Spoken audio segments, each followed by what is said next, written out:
দেশের ইমামগুলো যদি বলতো তোমরা এই কোরআন পড়তে পারো না, তোমার জানাজা আমি দেব না, তোমরা কোরআন পড়তে পারো না, এই সমাজের ইমামত আমি করব না, আল্লাহর আল্লাহর কসম করে বলতাম এই বাংলা সোনার বাংলা হয়ে যেত। কথা বলেন ঠিক না বেটি?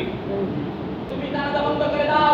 আমার রাসূল কোন ঋণগ্রস্ত মানুষের জানাজা দেয় নাই। ও মিয়া, তুমি কত বড় ইমাম, তুমি ঋণগ্রস্ত ব্যক্তির জানাজা দিয়ে দাও। আমার রাসূল বলেছে এক টাকা বাকি রাখলে আমি তার ঋণগ্রস্ত ব্যক্তির জানাজা দেব না। বলেন আল্লাহু আকবার।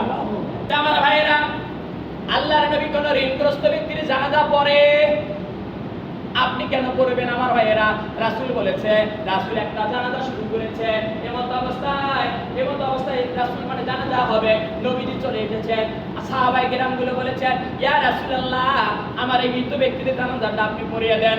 নবী বলেছে আমি জানাজা দিতে রাজি আছি, তবে তোমরা বলো তো এই ব্যক্তির কি কোনো ঋণ আছে নাকি? আমার ভাইয়েরা, এটি গভীর কান্নাকার। এবারে নবীজি বললেন জানাজা পড়াবো, তবে ঋণ কি কেউ পায়? একজন সাহাবী বললেন ইয়া রাসূলুল্লাহ এই ব্যক্তি ঋণী আছে, তাহলে আমি জানাজা দেব না, লাশ ফেরত নাও। দেখছেন কি নবী? এবারে বললেন ইয়া রাসূলুল্লাহ, একজন সাহাবী পিছন থেকে বললেন, সাহাবীটার নাম হলো তালহা, জোরে বলেন সুবহানাল্লাহ। আবু তালহা বললেন ইয়া রাসূলুল্লাহ, ও নবী এই মৃত্যু ভাইয়ের ঋণের ব্যাপারটা আমি নিলাম, আপনি জানাজা পড়ে দেন, ঋণ আমি শোধ করে দেব। কন্যা সুবহানাল্লাহ। এই একদিন দুই দিন চলে গেল, এক সপ্তাহ পরে আবু তালহার নবীজি সাক্ষাৎ পেলেন। কন্যা সুবহানাল্লাহ। নবী বলে হে আবু তালহা, তুমি যে ওই মৃত্যু ব্যক্তির ঋণটা তুমি শোধ করেছো?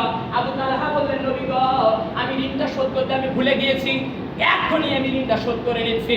আল্লাহর নবী বলে হে আবু তালহা, তুমি কি জানো একজন ব্যক্তির আত্মাটা এই আসমানের মধ্যে ঝুলন্ত থাকে শুধুমাত্র তার ঋণের কারণে। কন্যা সুবহানাল্লাহ।